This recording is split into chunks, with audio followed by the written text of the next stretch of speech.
Francis Ngannou against La Problemo. And the GOAT of female MMA Chris Cyborg, one loss in 18 years against her toughest test. If she wins, the greatest ever to cement her legacy. If you're an MMA fan, these are the two best co-main events you will see in 2024. And we are proud as PFL to present these. Awesome. Excited to take all you guys' questions, whatever you want to from the national. Go ahead. For us in the Middle East, how significant is that Carl's been about to spread this to positive collaboration? Grateful. Look, I think this is emanating from Riyadh, from Saudi Arabia. We're super proud to be partners. Surge Investment is our big investment partner, and the partners with ministers work to put on this event. More than that, we'll be back in 30 days in the PFL World Championship and the PFL Mideast World Championship. We hope to continue to develop fighters and fighters and make Saudi Arabia people love MMA, love the journey of the fighters. So if you're not yet a fan of MMA, come out this Saturday or watch this Saturday. This will be your new favorite sport along with soccer. Excellent. Jack from the Sun. Don, just said, when this has been billed as sort of the lineal MMA heavyweight title fight, if Francis is to come through with this, do we need to see him fight a Jon Jones down the line to decide who is the number one heavyweight? Yeah, the question about Francis and Jon Jones. Look, our focus is on this Saturday. This is the biggest fight in MMA in heavyweight this year. Francis, and he left. UFC was the pound for pound number one and the heavyweight champion. And then Ferreira is the biggest rising star at ESPN number 5 ranked. So this is the fight everybody wants to see. Whoever comes out of this fight is the number one in the world. So whoever wants to claim the number one spot goes through the winner of this fight, not for UFC, this fight. So whoever wants to claim that position better be calling us after Saturday, not calling them. But we have seen in Saudi that there has been a lot of cross promotion with the boxing promoters are coming together to make this big fight. Would you be open to doing that in the future? We've said at PFL, we want to give fans a good month. That's the best fights who are. Francis Ngannou has said he'll take on all comers. Like Jon Jones, he wants to cement his legacy. There's only one obstacle to that fight, and we know who that is. Jesse Holland, the legend himself.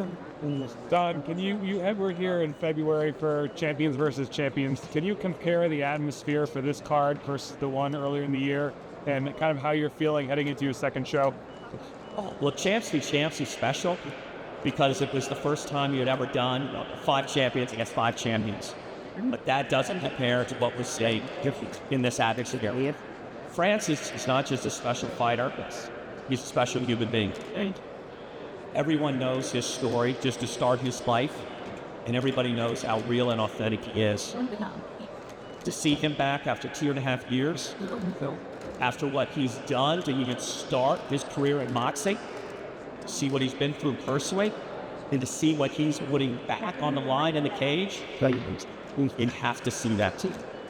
Have to see that. So I don't think anything can compare to what we're seeing Saturday night just in the main event. And then when you go beyond that, I love this card. So I love Francis, but I love this card.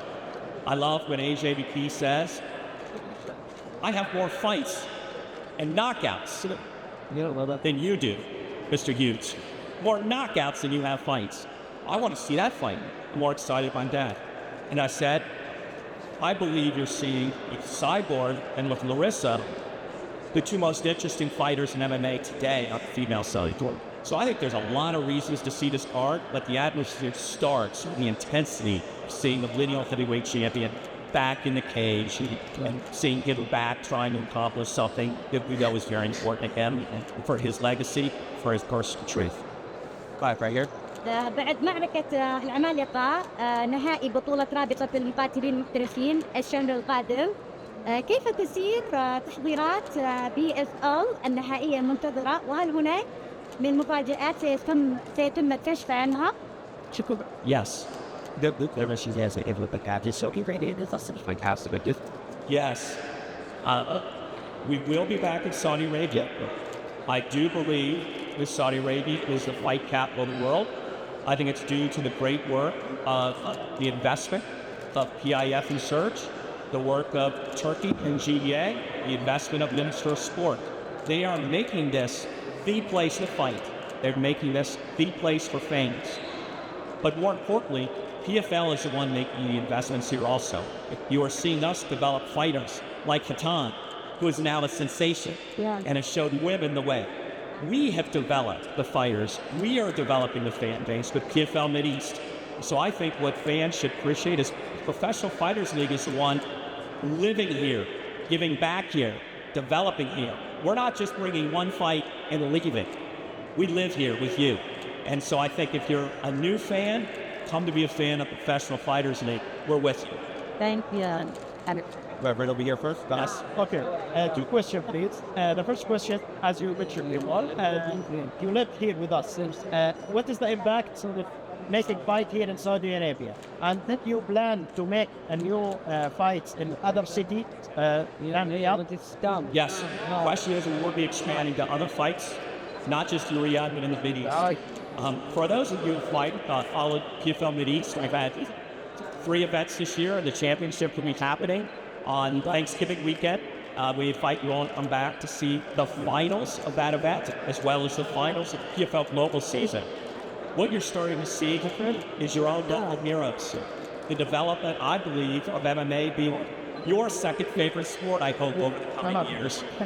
We want to develop coaches, fighters, fans. The ecosystem, just as Silicon Valley has an ecosystem of technology, we want an ecosystem of MMA. By the time the World Cup of Soccer is hosted here, we want Saudi Arabia to produce an MMA world champion. That's possible. And PFL Mideast and Professional Fighters League is here to make that happen. So we will be hosting fights in Dubai. We will be hosting fights in Morocco. We will be hosting fights in Nigeria. We will be spreading out in 2025. But make no mistake, our Mideast headquarters is here in Riyadh, and we are here to develop and take over the world with you and develop a Saudi Arabian champion by 2034. Can I tell you? Yes, sir. The main event has taken a lot of focus and a lot of media. Who on the undercard? And there's some incredible talent from the MENA region, but who on the undercard do we need to keep an eye on? I don't ever like to play favorites or point out too much stuff. What I ask all of you is follow PFL MMA on TikTok. Leave here and follow PFL MMA on Instagram. Follow PFL MMA on Twitter. Learn the stories of these fighters. MMA fighters are the most misunderstood athletes of our time. They all come from nothing. They don't have teammates. They don't have salaries. They're trying to make a better life. You will be inspired. You will find your own favorite. So I mentioned Hatan. I met with her last night. We were able to introduce her to some of the ministers. The ministers' daughters wanted pictures with Hatan as much as Francis Ngannou. Think of that. Hatan is your own, and she's on her second fight, and she's not top 200 ranked in the world. And Francis Ngannou is the #1 heavyweight champion and a great fighter of our time. That's the opportunity. Go find your own favorite. Right. Hi, Yes. You made a huge investment in Francis, then you let him go and box. Are you a bit nervous that the Francis we'll see on Saturday is the same Francis like 10 years ago? So the question is about, are we nervous about Francis? Maybe nervous about this outcome? No. Professional Fighters League is different from the other guys. The other guys are a promoter-driven league. And they have stakes in certain fighters winning. They put a lot of investments in Sugar Shane O'Malley. They work to make sure he wins. They invest a lot of marketing, hoping he's the next Conor McGregor. And then he falls flat, and they're disappointed. That's not what Professional Fighters League is about. We're a fighter-driven league. The fighters control their destiny. If they win, they advance. If they win 4 times, they become world champion in the league season. $1 million in the belt. I don't control anything here. I don't have favorites. I root for them all. That's what makes Professional Fighters League so great. Fighter-driven versus promoter-driven. Doesn't matter who wins and loses here to us. We root them all and we support them all equally. Got 2 more questions. Go ahead. Obviously, you were changing the game in terms of promotion. You were letting the fighters do other things, so giving it your freedom. Screen loaf is very fixed. When it comes down to it, it's fight there. We're pretty sure that's the most important part. So, if you have a high class cost, I can tell the scenario. Like, take your 3 champs against your 3 champs. Which weight categories will I move? Look, it's a great question. If I could take a step back, if you look at it, there's 650 million MMA fans in the world, and right now you only get 60 great fights a year. 40 from UFC, 20 from professional fighters. Well, it's 4,000 soccer matches. So all of you should be fans of both UFC and PFL. There's only 60 great fights a year, and there's 650 million MMA fans. So it's not either or, it's 2 great companies doing very different things. The second thing, we have equal fighter talent, professional fighters. Yes, the UFC's brand is bigger. We recognize that. We're the new guy. We have to work harder. We're in year 5, they're in year 30. But if push came to shove, and it was 5 fights, we picked 5, they picked 5, let me tell you, they wouldn't do that. Because we went half and they went half. We went half and they went half. That's why Dana, #Dana Scared, would never do that. He knows that, and we know that. So, but be fans of all. We love all fighting. We root for all fighters and watch them both. Last question here.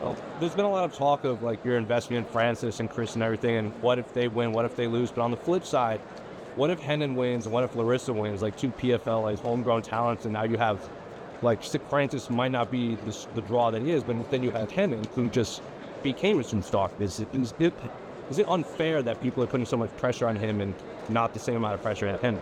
Yeah, it's a great question about kind of it's so interesting here is you have 2 free agents really that chose PFL, Francis and Cyborg, and it's 2 homegrown talents, Larissa and Henan. What I love is it shows why PFL is winning today in the fighter market. We can develop stars and champions, and we can recruit stars and champions. Make no mistake, PFL is the future. Even if you look at the emerging stars, Baki, Doumbé, Dakota, Paul Hughes, they all have big offers from UFC, and they chose the professional fighters because they want to bet on themselves and control their destiny. They don't want to be a prisoner of somebody else's decision. They want to control their own destiny. So if you're a superstar, you come here. If you're a young fighter, we'll develop you, like Larissa and Henan. And if you're the biggest in the world, like Chris Cyborg and Francis, you come here because we'll meet your needs. We'll pay you the money. We'll give you flexibility. So to me, win, win, win. All fighters are finding PFL the home they want to be at, and that's what this card shows. Is there an update on Doumbé? Doumbé will be back. And Bake is under contract. Stay tuned, France. Your fight is coming. Thank you guys. Thank you so much. We'll see you Saturday night, everybody. Thank you.